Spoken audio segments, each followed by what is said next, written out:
Pleasant good morning.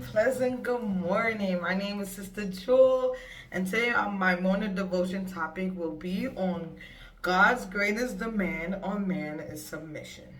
Sorry, there's a little bit of noise in the background, but hopefully it don't sound too loud. So the two definitions I'll be talking about is demand and submission. So demand by definition is an insistent and preemptory request made as if by right. Insistent meaning not allowing, refusal must be done.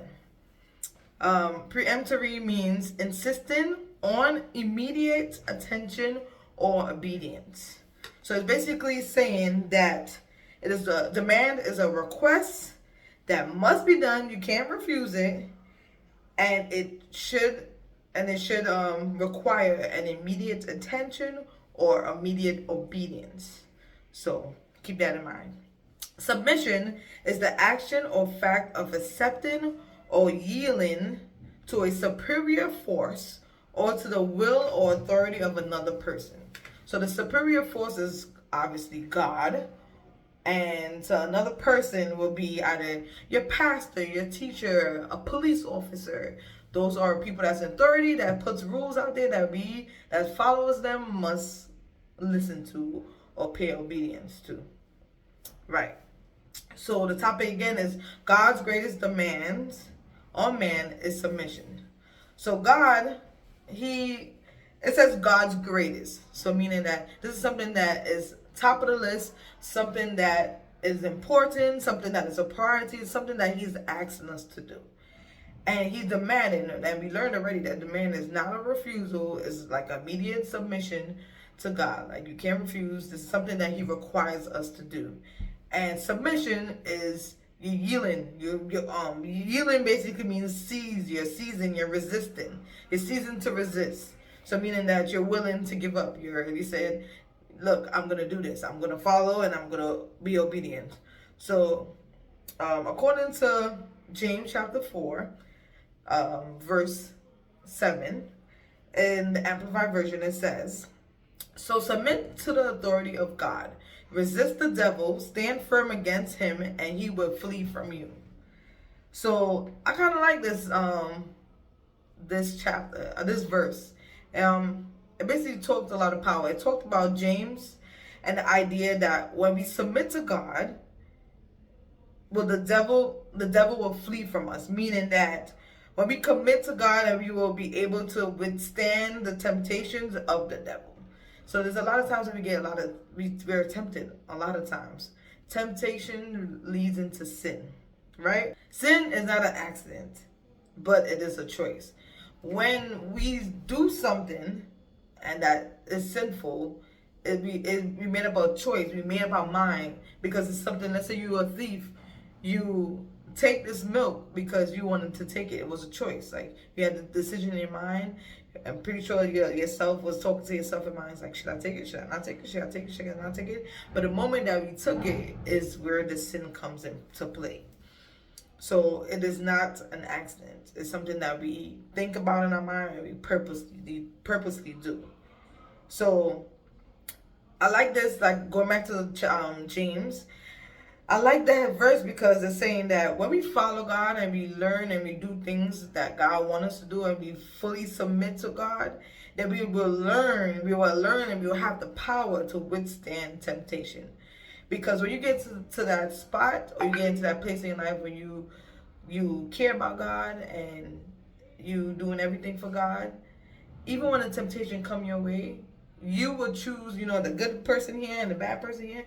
You would choose that good person. Like, you know what? I'm not going to teeth that milk. As much as I want to, I'm not going to teeth it. While the other person had teeth the milk. Teeth the milk. Remember you used to do that? Remember this was you?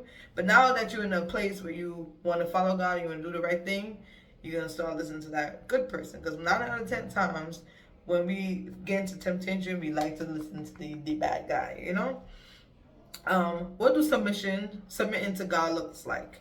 First, we want to recognize that to submit, you have to give up the need to control your life and willing to give it all to God. There's a lot of times that we want to do things our way, we want to live our life our way, and how we want to do it, that makes exceptions for it, saying this is okay and that is okay.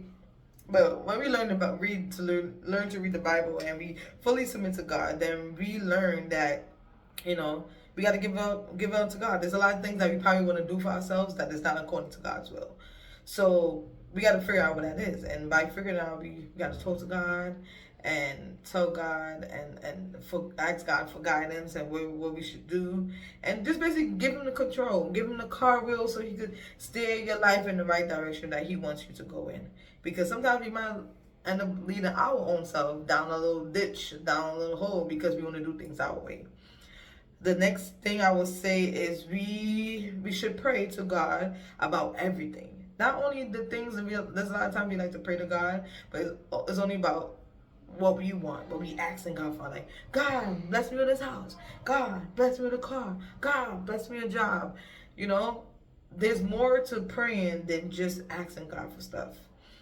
We have to pray to God when we want something, when we need something. We have to pray to God for guidance in the direction where we should go with our life, or what we should do with our life. We can pray to God for every little thing, for mercy, for thanksgiving, pray for other people, etc. So when we submit, we pray more to God because we want to build that connection, you know? Next, we should thirst after him. We should have a zeal to want to learn and want to be in his presence. When we thirst after God, the problem is when we not submitting to God, right? God is not our number one priority. So what happens is we don't want to learn about him. We might have a zeal, but we don't have that much zeal where we like, you know, I want to learn about God. I want to follow him. When you submit to God, you fully submit to God, you have like the zeal where you want to learn and follow after him and be like him. It's like when you have a teacher that you have under, like, let's say you have a karate teacher, and you're like, wow, this karate teacher is the greatest teacher of them all. He's a great fighter. I want to follow after him and be just like him when I grow up. So what you're going to do? You're going to listen to him. You have the zeal to listen to him. You got the zeal to hear what he had to say. You have the zeal to run after him and mimic him and do all these sorts of things that because you want to be like him. You have that zeal. So that's just like the karate teacher, just like God. You must mimic him. If he's love, you're love. You must follow his footsteps. Listen to him when he tell you to do certain things. Those are all part of being submissive.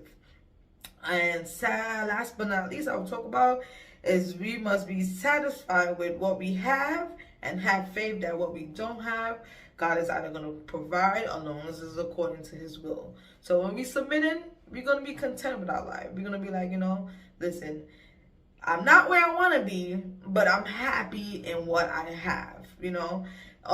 Everybody want to be a millionaire. But just because if you ask God, hey God, make me a millionaire, and makes you a millionaire tomorrow, you might blow all that money out in 1 day, 2 days, because you don't know how to manage your money.